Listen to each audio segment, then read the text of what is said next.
नमस्कार दोस्तों, स्वागत है आप सभी का आपके अपने इस YouTube चैनल पर। दोस्तों, आज के इस वीडियो के माध्यम से मैं एलडीसी वाले उन सभी अभ्यर्थियों के लिए एक खास अपडेट लेकर आया हूं, जिनका चयन हाल ही में जारी वेटिंग लिस्ट के माध्यम से हुआ था। तो यहां पर मैं वेटिंग लिस्ट के माध्यम से चयनित एलडीसी अभ्यर्थियों के लिए एक और डिपार्टमेंट से काउंसलिंग की सूचना लेकर आया हूं, और उस ऑर्डर के माध्यम से उस डिपार्टमेंट में क्या क्या डॉक्यूमेंट्स की रिक्वायरमेंट होगी, क्या प्रोसेस फॉलो किया किया जाना है, और उसके बाद आपको किस तारीख को काउंसलिंग में शामिल होना है, वो समस्त जानकारी यहाँ पर मैं प्रोवाइड करने वाला हूँ। तो इसके लिए आप वीडियो को पूरा देखिए, और यदि आप हमारे इस चैनल पर नए हैं तो चैनल को सब्सक्राइब कीजिए, साथ ही साथ बेल आइकन प्रेस करना ना भूलें दोस्तों, ताकि आगे आने वाले जो भी अपडेट्स हैं, जानकारियां हैं, सूचनाएं हैं, वो आपको टाइम टाइम पर मिलती रहें।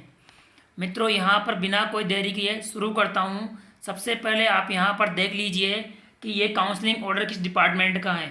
तो यहाँ पर देख लीजिएगा आप, संस्कृत शिक्षा राजस्थान जयपुर।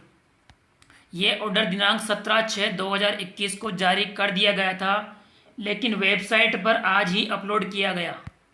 तो जैसे ही वेबसाइट पर ये ऑर्डर अपलोड किया गया, मैं आप सभी के सामने उसकी सूचना लेकर आया हूँ। इसमें आप देख लीजिएगा, कनिष्ठ सहायक भर्ती परीक्षा 2018 में वेटिंग लिस्ट से चयनित अभ्यर्थियों के नियुक्ति के पूर्व मूल प्रमाण पत्र एवं अंक तालिकाओं की जांच के संबंध में राजस्थान कर्मचारी चयन बोर्ड जयपुर द्वारा आयोजित कनिष्ठ सहायक भर्ती परीक्षा 2018 के माध्यम से इस डिपार्टमेंट में 11 अभ्यर्थियों का चयन हुआ था, और उन 11 अभ्यर्थियों को कनिष्ठ सहायक पद पर नियुक्ति से पूर्व इन सभी अभ्यर्थियों के जो मूल डॉक्यूमेंट्स हैं वो चेक किए जाने हैं। तो उस संबंध में इन सभी अभ्यर्थियों को दिनांक 25 जून 2021, जो कि आपको यहाँ दिखाई दे रही होगी, तो 25 जून 2021 को निदेशालय संस्कृत शिक्षा जयपुर, संस्कृत एजुकेशन ब्लॉक 6, राधा कृष्ण शिक्षा संकुल, जो कि जवाहरलाल नेहरू मार्ग पर हैं, यहाँ प्रातः 11 बजे आवश्यक रूप से अटेंड होना होगा। अब इनके बाद में यहाँ देख लीजिए, दस्तावेज सत्यापन के समय मूल प्रमाण पत्रों के साथ टीचिंग, शैक्षणिक और गैर शैक्षणिक जितने भी डॉक्यूमेंट्स वगैरह आपके पास हैं, सभी डॉक्यूमेंट्स आपके पास होने चाहिए, अन्यथा आपकी नियुक्ति पर विचार नहीं किया जाएगा। अभ्यर्थियों को चेक लिस्ट के अनुसार दस्तावेजों की पूर्ति करनी है, और चेक लिस्ट के अनुसार उसी क्रम में आपको डॉक्यूमेंट्स जमाने हैं। मूल दस्तावेज की एक एक स्व प्रमाणित कॉपी आपके साथ होना अनिवार्य है, जो कि आपको काउंसलिंग के टाइम पर जमा करनी है, और एक कॉपी आपके पास एक्स्ट्रा होना अनिवार्य है, जो कि आपको ज्वाइनिंग के टाइम पर जमा करानी है। यहाँ पर जिन अभ्यर्थियों का चयन इस सूची में हुआ था, उन अभ्यर्थियों की सूची यहाँ पर दे रखी है, वो आप देख लीजिए। ये 11 अभ्यर्थी यहाँ पर दे रखे हैं।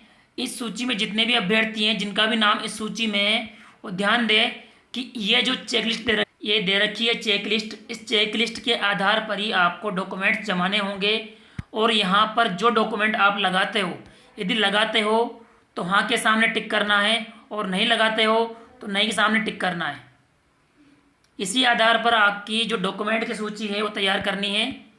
अब आपको एक जो महत्वपूर्ण बात ध्यान रखनी है, ये किसी डिपार्टमेंट के द्वारा नहीं दिया गया है, लेकिन इस डिपार्टमेंट ने यहाँ लिखा है कि 14,600 के फिक्स पेपर कार्य करने हेतु आपको सहमति पत्र देना होता है। तो सहमति पत्र का जो प्रारूप है यहाँ दिया गया है, इसमें आपको एक फ़ोटो चिपकाना है, जिस पर आपको क्रॉस साइन करने होंगे, और उसके बाद में समस्त सूचनाएं जो यहाँ मांगी गई है वो आपको भरनी होगी। उसी के आधार पर आपको ज्वाइनिंग के टाइम ये देना होगा। बाकी समस्त प्रारूप जो आपको देने यहाँ दे रखे हैं, अब इन प्रारूपों का ध्यान नहीं रखना है आपको, क्योंकि अगर आप हर प्रारूप को अलग अलग बनवाएंगे तो करीबन आपको 700-800 रुपये का खर्चा करना पड़ेगा, और वो आपके लिए आवश्यक भी नहीं है। आप सभी प्रारूपों का एक ही शपथ पत्र में आप समस्त पॉइंट को मेंशन कर दें, जिससे आपका एक ही शपथ पत्र में सारे काम हो जाएंगे। लेकिन जो अभ्यर्थी विवाहित हैं और उनके पास यदि विवाह प्रमाण पत्र नहीं है तो विवाह प्रमाण पत्र नहीं होने के संबंध में आपको उसका शपथ पत्र अलग से लगाना होगा। वो आपके लिए आवश्यक है, क्योंकि विवाहित अभ्यर्थियों के लिए विवाह होने का शपथ पत्र और संतान 2 से अधिक संतान उत्पन्न नहीं करने का शपथ पत्र, उसके साथ साथ दहेज का शपथ पत्र, ये समस्त जानकारियां आपको उसके साथ अटैच कर देनी है। अलग से आपको कोई शपथ पत्र बनाने की आवश्यकता नहीं है।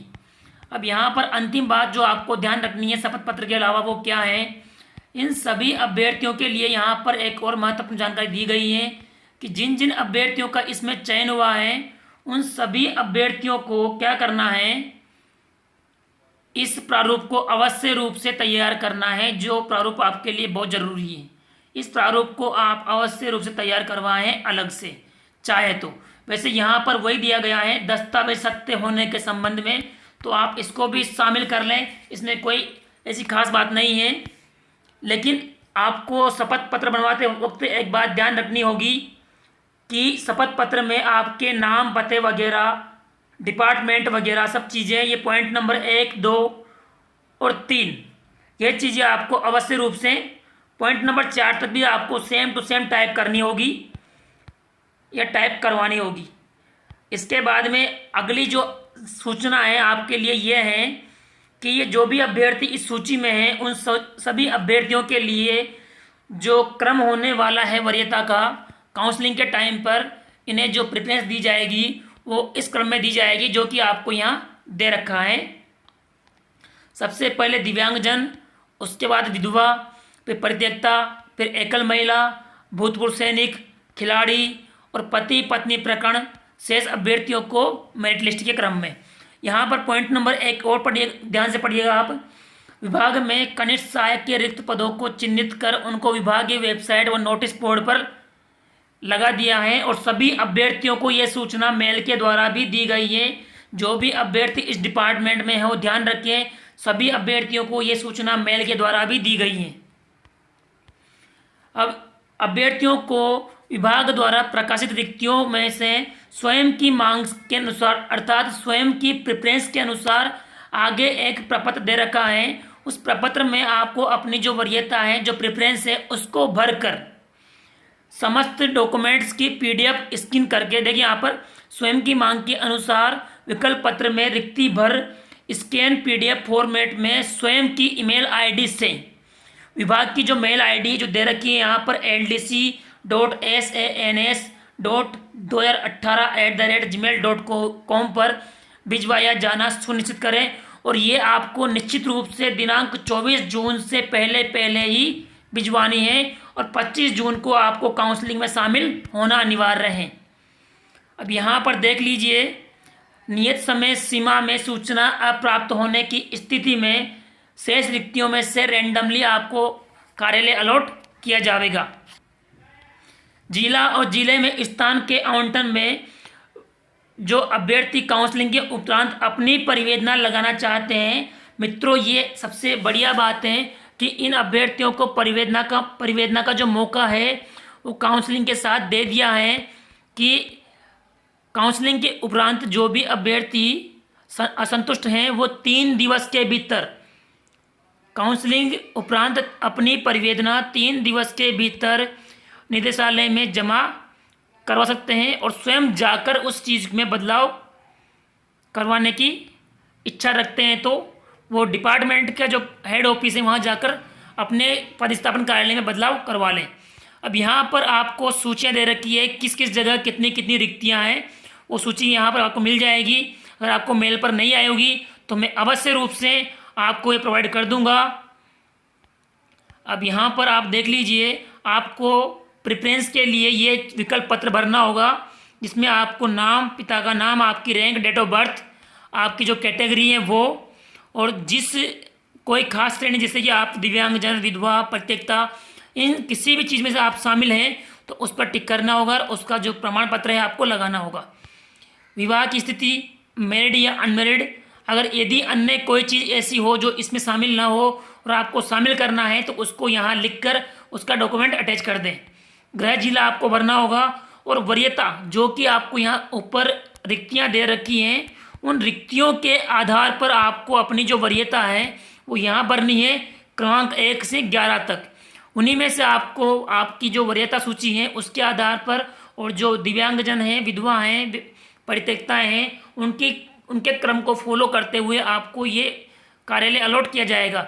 यहाँ पर आपको साइन करने होंगे।